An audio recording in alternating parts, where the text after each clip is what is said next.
Kalau sosok ayah itu orang yang tanggung jawab banget, terus dia pekerja keras. Bisnis apapun dia mau lakuin untuk hidupin aku, mama, keluarganya. Dulu juga sempet dia jualan rongsokan gitu, minuman bekas cup minuman gitu. Kayak aku kumpulin terus nanti jualin ke pabrik-pabrik plastik buat tidur ulang kayak gitu. Mama aku sempet juga kayak jual-jual es jelly gitu, terus dititipin ke warung. Ya pokoknya ayah sama tuh dua-duanya untuk ngehidupin aku, keluarganya, terus untuk ngebangun untuk nggak di bawah terus tuh perjuangannya mereka jalanin aja gitu. Pokoknya jangan lupa buat terus kerja keras, apapun yang kalian mau, selagi kalian jujur bisa bertanggung jawab, ya bisa apa aja yang penting halal.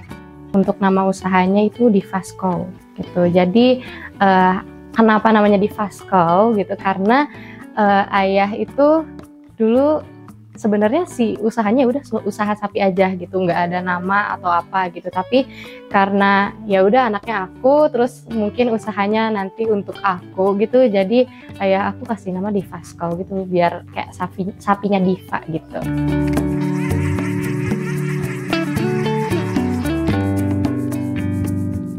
Divasco ini tuh perusahaan sapi di Penggemukan ya, khususnya tuh di Penggemukan. Jadi untuk sapinya itu kita ambil kayak FH itu dari Boyolali, terus sapi-sapi merahan kayak gitu, sapi-sapi lokal yang lainnya aku ambil dari Jawa Timur, kayak dari Kediri, dari Tuban, terus dari ya masih banyak lagi ya, Tulungagung yang kayak gitu. Itu ngambil dari pasar-pasar, terus ngambil dari petani juga kalau misalnya nggak dapet dari pasar.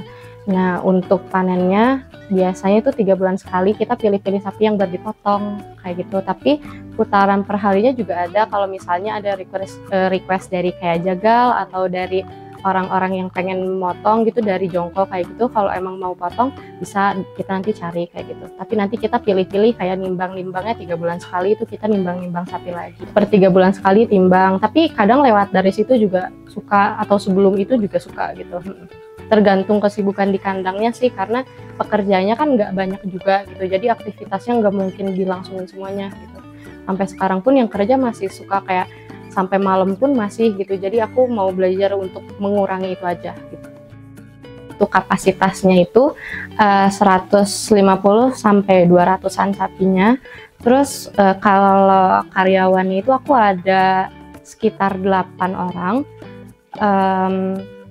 Habis itu untuk aktivitas di Divasco ini biasanya kalau pagi-pagi tuh kasih makan keringan kayak gitu. Nah terus nanti siangnya kasih makan yang pakan yang basah kayak pencampuran ampas bir, terus sampai kayak ampas bir tuh ampas gandum, terus ampas tahu yang kayak gitu konsentrat itu dicampurin jadi pakanan basah.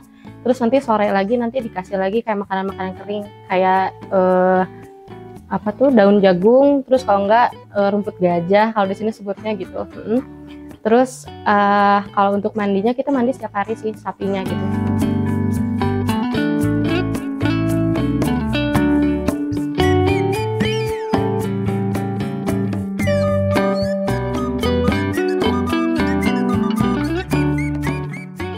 Kalau buat sapinya ini lokasinya ada di Cibodas Lembang, masih di rumah, di dekat-dekat rumah.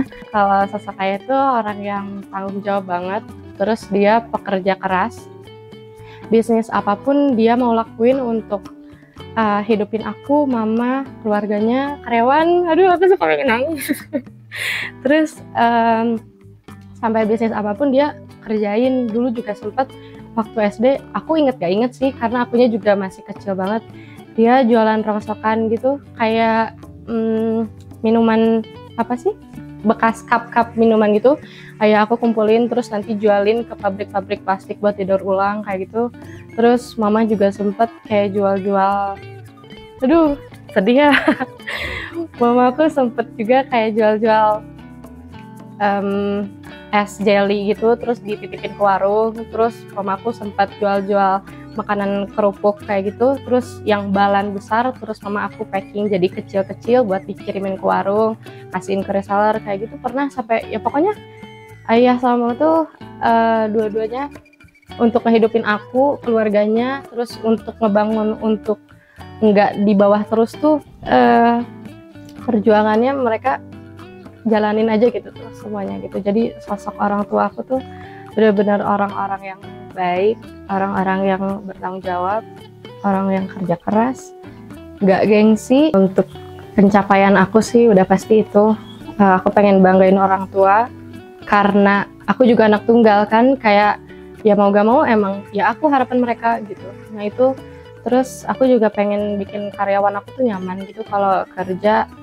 Terus ya cuman berharap bisa ngebanggain mereka aja sih.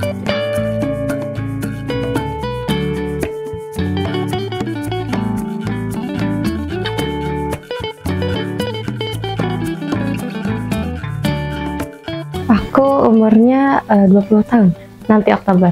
Aku itu SD-nya masih di dekat rumah, masih di daerah Lembang, di SD 2 Cibodas.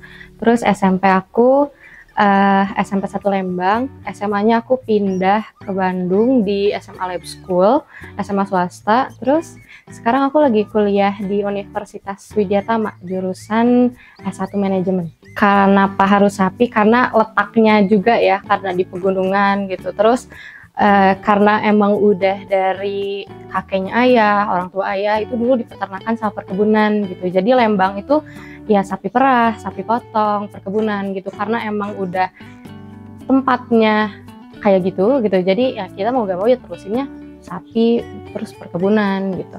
Jadi kalau dari awalnya banget gitu ya, itu ayah itu dulu, ayah sempat cerita juga kan, kayak pas beres SMA tuh mau dilanjut kemana, entah kuliah, jadi tentara, jadi polisi, atau jadi apa tuh diarahin gitu sama orang tuanya, ditanya. Tapi mungkin karena udah kenal uang gitu, jadi ayah aku pilih untuk bisnis sendiri. Nah terus teman-temannya pada ada yang kuliah, ada yang kerja, dia ikut di pamannya untuk awalnya tuh di jongkok daging gitu, bukan di sapi langsung, tapi di jongkok dagingnya gitu. Nah terus singkat ceritanya, dia belajar usaha sendiri, di sapi potong, dia motong sendiri, terus punya jongkok sendiri. Hasilnya rugi juga karena mungkin nggak ada basic di situ. Dia pindahlah ke sapi biasanya gitu, ke sapi hidupnya gitu. Nah terus ayah itu pertama dikenal orang kalau nggak salah itu karena dia relasinya banyak juga kan, dia temenannya sama yang lebih tua kayak gitu. Jadi untuk di sapi-sapi ini kenal dari paman-pamannya yang kayak gitu. Terus pernah sempat ikut lelang juga gitu. Nah terus pas lelang sempat menang, kontes sempat menang gitu, mulai dikenal orang, terus mulai ditawarin sama orang. Karena ayah aku dulu nggak punya sapi kan, kandang pun nggak punya. Jadi si kandang itu masih di samping rumah aku pun dulu rumah yang masih bilik, yang kalau ada hujan gede tuh bocornya udah wah gitu ya, udah bocornya kemana-mana, dapur semuanya gitu. Nah terus kandang juga belum punya, disuruh titipin sapi orang gitu, dititipin, jadi ayah yang kasih makan gitu, nanti jual bagi hasil kayak gitu. Itu lama banget, dari aku SD pun masih kayak gitu.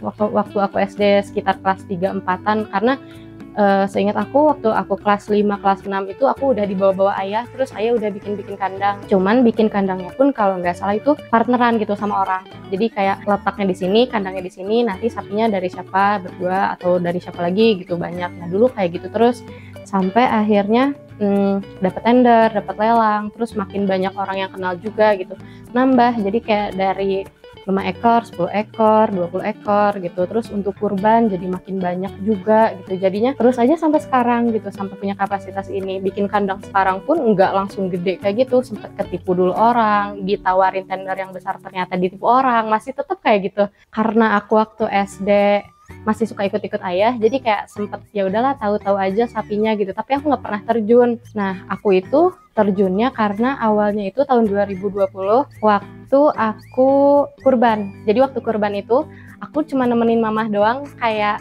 mama tuh nyimpenin data gitu, karena yang kerja tuh dulu mama bagian data, ayah bagian lapangan kayak gitu.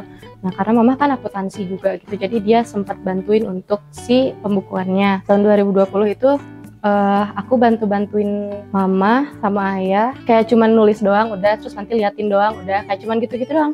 Terus ya udah deh 2021 sampai sekarang jadi ikut, jadi bagian yang nulis-nulis. Terus lama-lama aku jadi tahu kayak jenis-jenis sapinya, terus ikut kontes, diajak ke sana sini gitu, lihat feedlot yang besar-besar kayak gitu. Aku suka diajak ayah buat hunting-hunting ke pasar, tapi karena dulu kan akunya masih SMA kayak gitu, jadi bentrok sama jadwal sekolah. Nah kalau misalnya ada libur panjang itu biasanya aku ikut kayak gitu.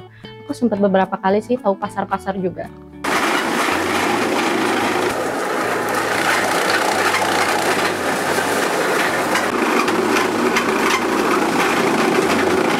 Sempat minder juga sih waktu aku SMA ya, karena waktu SMP aku masih suka main, masih suka yang ya kayak anak-anak pada umumnya aja lah gitu waktu SMP. Jadi belum tahu. Sebenarnya waktu SD juga aku suka ikut-ikut ayah, cuman karena belum ngerti ya udah gitu. Terus dulu sering juga teman-teman kayak waktu SD tuh kalau misalnya main kan, misalnya orang tua mereka tuh kayak di perkebunan, terus ada juga yang kerja-kerja di kayak kantoran yang kayak gitu ya, ada juga kayak gitu beberapa.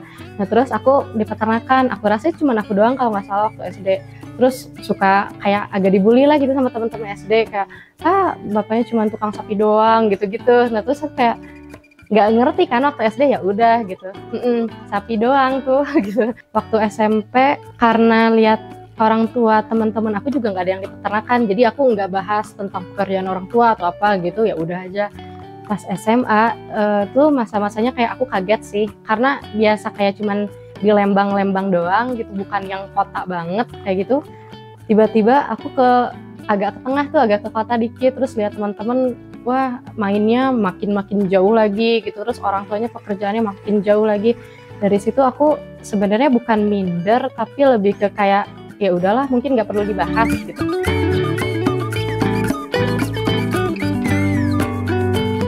Awal aku jadi yakin aku pengen kerja di sapi tuh karena aku waktu SMA tuh ketemu teman-teman yang udah pada punya bisnis. Ada yang bisnis sendiri, kayak temen aku ada yang bisnis kerudung, terus mereka ada yang juga bisnis kayak outlet yang kayak gitu-gitu, mereka pada punya gitu. Terus sampai ke bangunan pun mereka terusin gitu. Nah terus dari situ aku mikir kayak kenapa nggak aku terusin gitu. Jadinya ya udah aku terusin aja gitu. Terus nggak malu juga sih karena ya udah kebiasaan juga gitu. Justru waktu aku pertama kali terjun bantuin ayah buat bisnis tuh lagi zaman-zamannya PMK, yang kayak sapi benar-benar dibatasin buat masuk gitu. Terus aku ngelihat sapi yang pagi-pagi masih bisa berdiri, terus tiba-tiba jatuh beberapa menit langsung mati kayak gitu, banyak banget. Terus itu kan PMK tuh penyakit mulut dan kuku kan, terus mulutnya kayak penuh sama busa, terus lidah melepuh, terus kaki-kaki kukunya copot, dia kan jadi nggak ada tumpuan buat berdiri kayak gitu. Nah itu aku panik banget sih di situ. Jadi kayak aku baru terjun udah kepikiran buat kayaknya nggak mau deh bisnis ini gitu. Tapi makin sini ya karena sabar juga, terus pekerja-pekerja yang lain juga sabar, terus ayah cari solusi kayak gitu, ya bisa diatasi kayak gitu. Itu sampai yang matinya 20 tuh ada, mati nggak ketolong ya, yang mati yang dikubur kayak gitu 20 tuh ada. Terus sapi-sapinya juga bobot-bobot yang dari sedang ke besar, bukan sapi-sapi kecil gitu. Terus pas aku coba lihat data kayak gitu, ternyata sapi-sapi 30-an ke atas, 28 ke atas kayak gitu, sapi-sapi yang mahal. Terus agak bingung juga tuh kayak gimana gitu, tapi kebantu juga sih sama kayak motong sapi, terus kebantu juga. Terus kurban kan, itu kalau nggak salah penyakitnya turunnya tuh 3 bulan sebelum kurban gitu kalau nggak salah adanya tuh. Nah itu sih titik terendah aku gitu ya, kalau titik yang goalsnya ya mungkin ya Idul Adha sih kalau di peternakan sapi itu. Kalau untuk Idul Adha sebenarnya aku harian itu masih suka motong-motong kan waktu itu gitu, tapi di bulan-bulan ini udah nggak motong dulu karena fokus ke penggemukan. Sapi itu kalau tahun kemarin yang aku ikutin di peternakan ini tuh 1.500 itu putarannya keluar. Tapi kalau untuk kurban ya sekitar 400-500an gitu. Cuman putarannya 1.500 satu tahun. Jadi satu putaran dari sebelum Idul Adha sampai Idul Adha lagi. Kalau untuk belajar itu biasanya kita gratis, kayak dari anak-anak kuliah yang peternakan kayak gitu, suka ada yang mau ikut kerja atau untuk pelatihan-pelatihan gitu kita suka sediain gratis. Cuman minusnya di kita itu kita belum ada buat tempat tinggal merekanya gitu. Jadi mereka yang harus ngekos sendiri di daerah-daerah di sini gitu. Terus kalau untuk beli biasanya bisa lewat TikTok, terus lewat Instagram juga bisa, terus lewat WhatsApp juga bisa, ada di bio Instagramnya. Terus kalaupun datang ke kandang juga boleh. Instagramnya ini di Vasco. Terus untuk nama TikToknya di Vasco Farm. Kalau untuk alamat, kalau mau beli offline, bisa ke Jalan Maribaya Timur, Kampung Sukamaju, RT 1 RW 14, Desa Cibodas, Kecamatan Lembang, Kabupaten Bandung Barat. Nomor WhatsApp-nya bisa di 085 2-nya 5 kali 5135. Untuk generasi aku ya, berarti untuk generasi aku, anak-anak milenial, pokoknya jangan lupa buat terus kerja keras, apapun yang kalian mau. Selagi kalian jujur, bisa bertanggung jawab, ya bisa gitu. Apa aja yang penting halal.